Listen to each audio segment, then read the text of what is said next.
வணக்கம் நண்பர்களே, இந்த வீடியோவில் பார்த்துட்டு இருக்கிறது தான் மதன சுஸ்ரா தைலம்.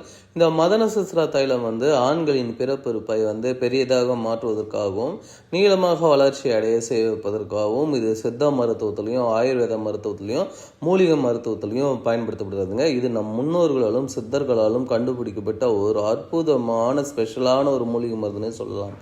இது யார் யாருக்கெல்லாம் பயனுள்ளதாக இருக்கும் அப்படின்னு பார்த்தீங்கன்னா, சிறு வயது முதலுங்க, அதாவது பிறந்ததுலேருந்தே, அதாவது பிறவியிலிருந்தே என்னுடைய பிறப்புறுப்பு ரொம்ப சின்னதாக இருக்குது, ரொம்ப குட்டியாக இருக்குது, போதுமான அளவு தடிமன் அல்ல, போதுமான அளவுக்கு நீளம் அல்ல, விரப்புத்தன்மை வந்தாலுமே தடிமன் அல்ல, நீளமாக இல்லைங்க, 1 இன்ச்சு 2 இன்ச்சு அளவுக்கு தான் இருக்குது. பெண் உறுப்புக்குள்ளே போகிறதே ரொம்ப சிரமமாக இருக்குது. இதில் கல்யாணம் வேறு ஆகிடுச்சு, என்ன பண்ணுறதுன்னு தெரியல. இதனால் எனக்கும் என் மனைவிக்கும் நிறைய கருத்து வேறுபாடுகள் வருது, இப்படிலாம் சொல்லி ஃபீல் பண்ணுறாங்க.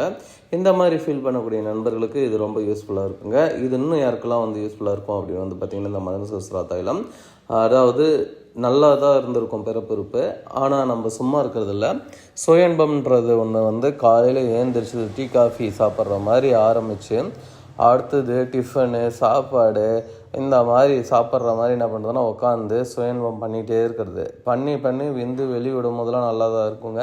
திடீர்னு ஒரு காலகட்டத்துக்கு மேலே விருப்பத்தன்மை குறையும். விருப்பத்தன்மை குறைஞ்ச உடனே இன்ட்ரெஸ்ட் குறையுங்க. இன்ட்ரெஸ்ட் குறைஞ்ச உடனே என்ன ஆகுன்னா, ஃபஸ்ட்டு குறையக்கூடியது தடிமன் தான். அந்த தடிமன் கொஞ்சம் கொஞ்சமாக குறைய ஆரம்பிச்சிடும். அடுத்தது பார்த்திங்கன்னா, உடம்புல நீளம், சரிங்களா, நீளமும் பார்த்திங்கன்னா கொஞ்சம் கொஞ்சம் படிப்படியாக குறைஞ்சி உடம்பு போய் ஒட்டிக்கும்.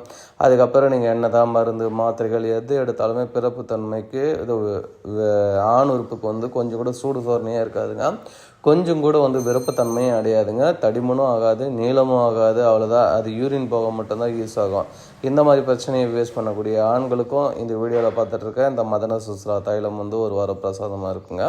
அடுத்து இது இன்னும் யாருக்கு பயனுள்ளதாக இருக்கும் அப்படின்னு பார்த்திங்கன்னா, எனக்கு எந்த ஒரு கட்டப்பயக்கமும் இல்லை, எனக்கு எந்த ஒரு இதுவும் கிடையாதுங்க. ஆனால் பிபி சுகர் வந்ததுக்கப்புறம் தான் எனக்கு இந்த மாதிரி பிரச்சனை வந்திருக்கு அப்படின்னு சொல்லுவாங்க. அந்த மாதிரி இருக்கவங்களும் இதை பயன்படுத்திக்கலாங்க. சிலருக்கு ஹார்ட் அட்டாக் வந்ததுக்கப்புறம் தான் எனக்கு இந்த ஆண்மை குறைவு பிரச்சனையும் ஏற்பட்டிருக்கு அப்படின்னு சொல்லுவாங்க. அந்த மாதிரி பிரச்சனையை ஃபேஸ் பண்ணுறவங்களும் தாராளமாக இது யூஸ் பண்ணலாங்க. இது எப்படி யூஸ் பண்ணணும்னா, ஆணுறுப்பில் இருக்கக்கூடிய முடியை ரிமூவ் பண்ணிவிட்டு இதை நல்லா ஒவ்வொரு வாட்டியும் நல்லா குலுக்கணும். ஏன்னா அடியில் மூலிகை ஸ்டோர் ஆகிருக்கும். நல்லா குலுக்கிட்டு டைரெக்டாக ஆணுறுப்பு மேலே 5 சொட்டு எல்லா இடமும் படுற மாதிரி விட்டு முன்னோக்கி நீவி விட்டுட்டு ஒரு 2 நிமிஷம் இல்லை 3 நிமிஷம் பொறுத்து துணியை நீங்கள் நார்மலாக போட்டுக்கலாங்க. அதாவது நீங்கள் கழுவக்கூடாது, துடைக்கக்கூடாது, அது மட்டும் தான் நீங்கள் பண்ணக்கூடாது. நார்மலாக நைட்டு ஒரு வாட்டி, காலையில் எழுந்ததும் குளிச்சதும் ஒரு வாட்டி போட்டுக்கோங்க. இந்த மாதிரி ஒரு நாளைக்கு 2 தடவை போட்டால் போதுமானது. ஒரு 10லிருந்து 15 நாட்களுக்குள்ளேயே நல்ல ஒரு ரிசல்ட் தெரியும். சூப்பரான க்ரோத் தெரியுங்க. மொத்தத்தில் இது 90 நாட்களுக்கு வரும். தேவைப்படுறவங்க கான்டாக்ட் பண்ணுங்கள் நண்பர்களே.